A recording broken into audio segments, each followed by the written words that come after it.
సత్య మార్గమును నేను కోరుకొని ఉన్నాను. నీ న్యాయ విధులను నేను నా ఎదుట పెట్టుకొని ఉన్నాను.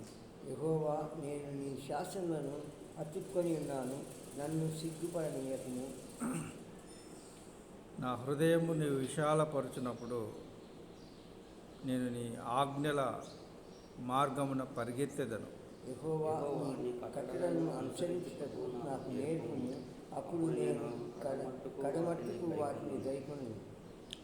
నీ ధర్మశాస్త్రమును అనుగ్రహించుటకు నాకు బుద్ధి దయచేయము. అప్పుడు నా పూర్ణ హృదయంతో నేను దాని ప్రకారము నడుచుకొందును. నీ ఆజ్ఞల జాడను చూసి నేను ఆనందిస్తున్నాను. దాని యందు నన్ను నడవజేయు. లోభము తట్టు కాక నీ శాసనముల తట్టు నా హృదయమును త్రిప్పుదును. వ్యర్థమైన వాటిని చూడకుండా నా కన్నులు తిప్పివేయును. నీ మార్గములలో నడుచుకుంటకు నన్ను బ్రతికించును. నీవిచ్చిన వాక్యం మనుషులలో నీ భయమును పుట్టించుచున్నది. నీ సేవకునికి దాన్ని స్థిరపరచుము. నీ న్యాయ విధులు ఉత్తమములు, నాకు భయము పుట్టించుచున్న నా అవమానమును కొట్టివేయును. అందరం కలిసి చదువుకుందాం. నీ ఉపదేశములు నాకు అధిక ప్రియములు, నీతిని బట్టి నన్ను బ్రతికింపు. ఆమేన్. ఆమేన్, ఆమేన్. ఇది సత్య మార్గము అంటే ఈ 31వ వచనము. యాహ్వా, నీ శాసనం నీ శాసనములను హత్తుకొని ఉన్నాను. శాసనములు అంటే ఏంటిదే?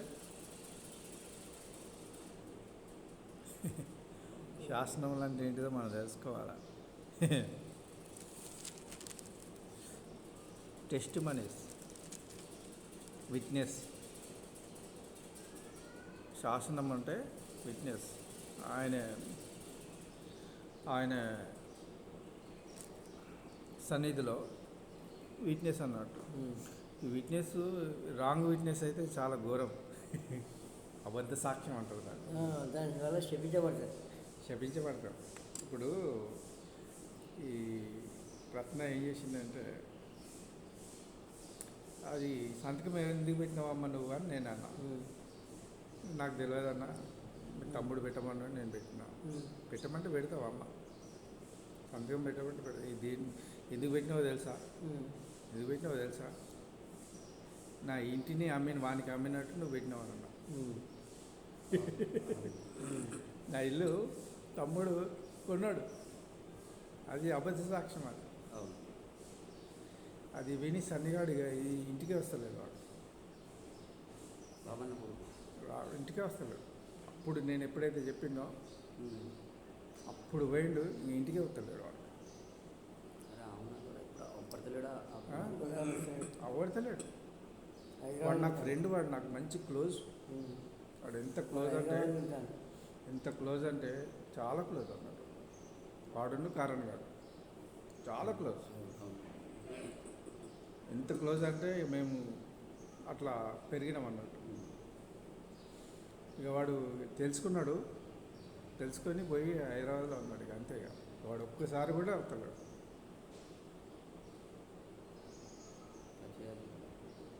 టెస్ట్ మనీ అంటే చాలా జాగ్రత్తగా ఉండాలి. శాసనం మనం సంతకం దేనికైతే పెడుతున్నామో దాన్ని ఖచ్చితంగా మనం తెలుసుకున్నాక పెట్టాలి. తెలియదు పెట్టకూడదు. యాహ్వా, నీ శాసనములను నేను హత్తుకొని ఉన్నాను, నన్ను సిగ్గుపడనీయకము. నా హృదయమును నీవు విశాలపరచినప్పుడు నేను నీ ఆజ్ఞల మార్గమున పరిగెత్తుతాను. హృదయముకు ఆజ్ఞకు చాలా దగ్గర సంబంధం ఉన్నది. హృదయం విశాలపరిచినప్పుడు ఆయన ఆజ్ఞలన్నీ మనకు వస్తాయి. మన హృదయం సంకుచితమైందనుకో ఆయన ఆజ్ఞలు రావద్దు మన హృదయంలో. అందుకోసమే భక్తుడు ఏమంటున్నాడంటే, నా హృదయమును నువ్వు విశాలపరచము అంటే ఎక్కువ చేయము. విశాలము అని అంటే ఎక్కువ చేయము. నేను నీ ఆజ్ఞల మార్గమున ఏం చేస్తాను? పరిగెత్తుతున్నా. యాహ్వా, నీ కట్టడలను అనుసరించుటకు నాకు నేర్పము. అప్పుడు కడమట్టుకు వాటిని గైకొందును. కట్టడలు, వివాహము అనేది ఒక కట్టడ. భార్యాభర్తల మధ్య ఉన్నది ఒక కట్టడ. దాన్ని వివాహ సంబంధం అనేది చాలా పవిత్రమైనది. అది ఒక పురుషునికి ఒక భార్య, ఒక భార్యకు ఒక పురుషుడు, అంతే. ఇక ఇక దాన్ని మార్చడానికి అధికారం ఎవ్వరికి లేదు.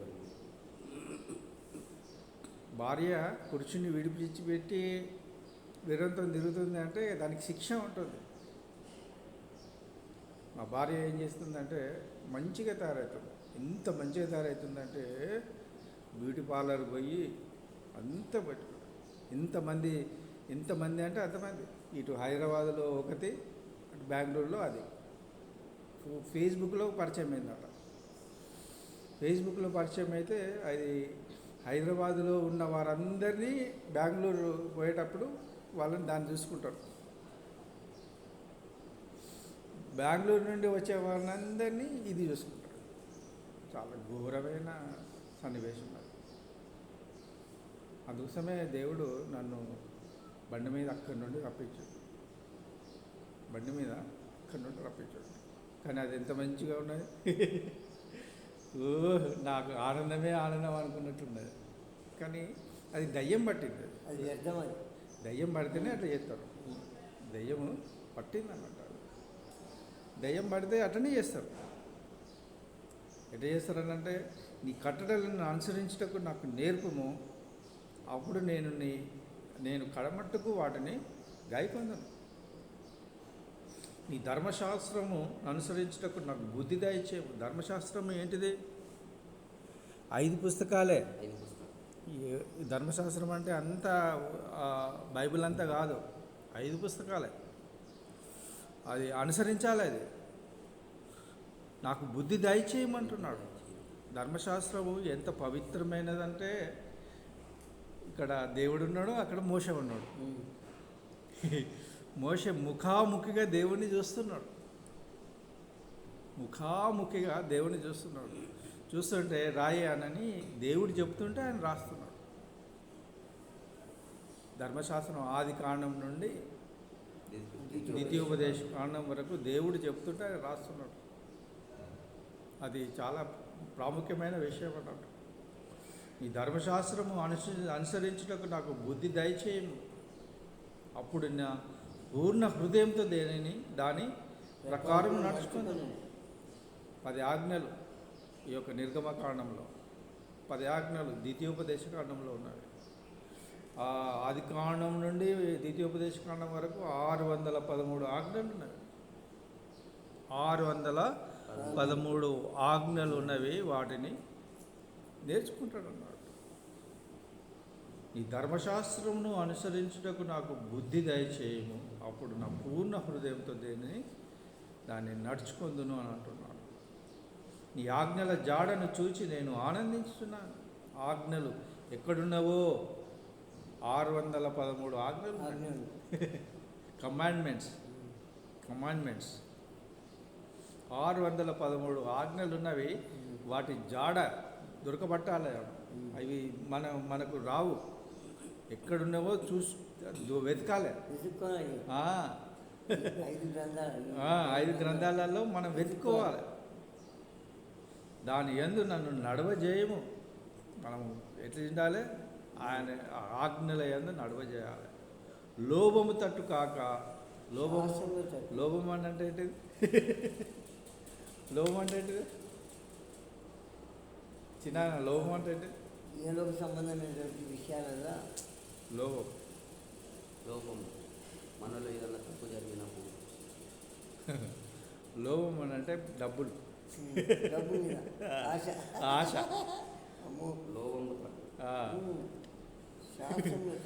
లోభము అని అంటే అది లోభము అని అంటే ఈ డబ్బు మీద ఆశ. డబ్బును ఎప్పుడైనా కానీ మనము తక్కువ అంచనా వేయాలి. డబ్బు ఎప్పుడే కానీ ఎక్కువ అంచనా పోతుంది. నువ్వు సిరికిని దేవునికి మధ్య దాసుడు కాదు. ఒక్కడికే దాసుడు. నువ్వు ఉంటే సిరికైనా దాసుడు ఉండాలి. సిరి అంటే డబ్బు. నువ్వు దేవునికైనా దాసుడు ఉండాలి. దేనికి దాసుడు ఏంటావు? దేవుని దాసుడు అండి ఎందుకంటే సిరి వేస్ట్ బెస్ట్ అన్నట్టు వేస్ట్ అన్నట్ట సిరి అంటే వేస్ట్. ఎండాకాలం ఉండదు మనకు. ఎర్రకాలం ఉండదు. ఇప్పుడు అంతా సిరియే, సంఘములో అంతా సిరే, ఉమ్. సిరికి దాసులై ఉన్నారు వీళ్ళు. ఆ. లోమము తట్టు కాక నీ శాస్త్రముల తట్టు నా హృదయమును త్రిప్పుము. వ్యర్థమైన వాటిని చూడకుండా నా కన్నులు త్రిప్పివే. త్రిప్పువేయుము. వ్యర్థమైన వాటిని మనము వ్యర్థమైన వాటిని ఎన్నో చూస్తుంటాం. త్రిప్పివేయాలి, కన్నులు త్రిప్పివేయాలి. ఈ యొక్క 119వ కీర్తన 18వ వచనంలో ఏం చెప్తుంది? 18వ వచనం,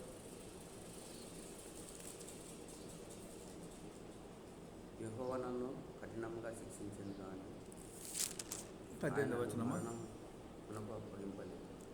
18వ వచనం అంకు నేను నీ ధర్మశాస్త్రమందు ఆశ్చర్యమైన సంగతులను చూసినట్లు నా కన్నులు తెరువును. కన్నులను తెరవాలి. మనం ధర్మశాస్త్రంలో ఉన్న ఆశ్చర్యమైన సంగతులను చూసినట్లు కన్నులు తెరవాలి. ఇక్కడ కన్నులు త్రిప్పివేయాలి. వ్యర్థమైన వాటిని చూడకుండా నా కన్నులు త్రిప్పివేయము. నీ మార్గములలో నడుచుకున్నటకు నన్ను బ్రతికింపుము అని అంటున్నాడు కీర్తనకారుడు. నీవిచ్చిన వాక్యము మనుషులలో నీ భయము పుట్టించుకునే వాక్యము భయం పుట్టిస్తుంది. దేవుని యందు భయము పుట్టిస్తుంది. ఈ భయము చాలా మంచిది అన్నట్టు. భయం దేవుని వాక్యమును ఎప్పుడూ ధ్యానిస్తూ ఉంటే, దేవుని వాక్యం ఎప్పుడూ ధ్యానిస్తుంటే దేవుని యందు భయం ఏంటిదో మనకు తెలుస్తుంది. దేవుని యందు భయము పుట్టిస్తుంది.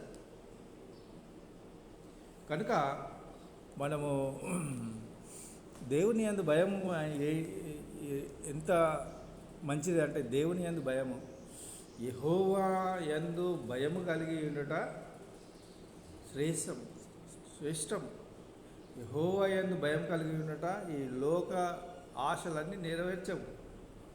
యెహోవా యందు భయం కలిగి ఉండుట, భయము ఎటువంటిదంటే ఈ ఈ లోక ఆస్తి అంతా వ్యర్థమే అని చెప్తా ఉన్నట్టు. చాలా ఉన్నాయి అన్నట్టు ఇవి సామెతల గ్రంథంలో ఉన్నవి. సామెతల గ్రంథంలో యెహోవా యందు భయం ఎటువంటిది అనేది సామెతల గ్రంథం మంచిగా వివరిస్తారు. వీలైతే మనము దాన్ని ధ్యానిస్తాం. భయము అనేది చాలా మంచిది అన్నట్టు. యెహోవా యందు పుట్టించు నీ సేవకునికి స్థిరపరచము. ఆ భయమే పుట్టించాలి. దేవుని యందు భయం కలిగి మనము నడవాలి. నీ న్యాయ విధులు అంటే న్యాయ విధులు అని అంటే ఏంటి అంటే ఈ యొక్క జడ్జిమెంట్స్ అంటారు అన్నమాట. న్యాయ విధులు అంటే జడ్జిమెంట్స్ ఉత్తమములు నాకు భయము పుట్టించుచున్నాయి. జడ్జిమెంట్స్ అవి ఎట్లా పోతున్నాయి అంటే ఎక్కడ పడితే అక్కడ అడవి తలగబడుతున్నది జడ్జిమెంట్, వరదలు వస్తున్నవి జడ్జిమెంట్, భూకంపాలు వస్తున్నవి జడ్జిమెంట్. అంతే జడ్జిమెంటే. ఇప్పుడు మనకు వరంగల్లో భూకంపమో లేకపోతే ఏదో వస్తుంది, అది కూడా జడ్జిమెంట్. న్యాయ విధులు ఉత్తమములు నాకు భయము పుట్టించినవి, నా అవమానమును కొట్టివేయును. ఎంత అవమానం పొందుతామో అవన్నీ కొట్టివేస్తుంది. ఈ ఉపదేశములు నాకు అధిక ప్రియములు, నీతిని బట్టి నన్ను బ్రతికింపు. ఉపదేశములు అంటే ఏంటిది? ప్రిసెప్ట్స్ అంటారు అన్నట్టు. ప్రిసెప్ట్స్ పిక్కెడ్ అని అంటారు అది ఎబ్రి భాషలో. ఉపదేశము చేస్తుంటే మనకు అధిక ప్రియం అన్నట్టు. అధిక ప్రియము, నీతిని బట్టి నన్ను బ్రతికించమంటున్నాడు. దేవుడు తన పరిశుద్ధ వాక్యం మన మెడికల్లో దీవించి ఆశీర్వదించును కాక.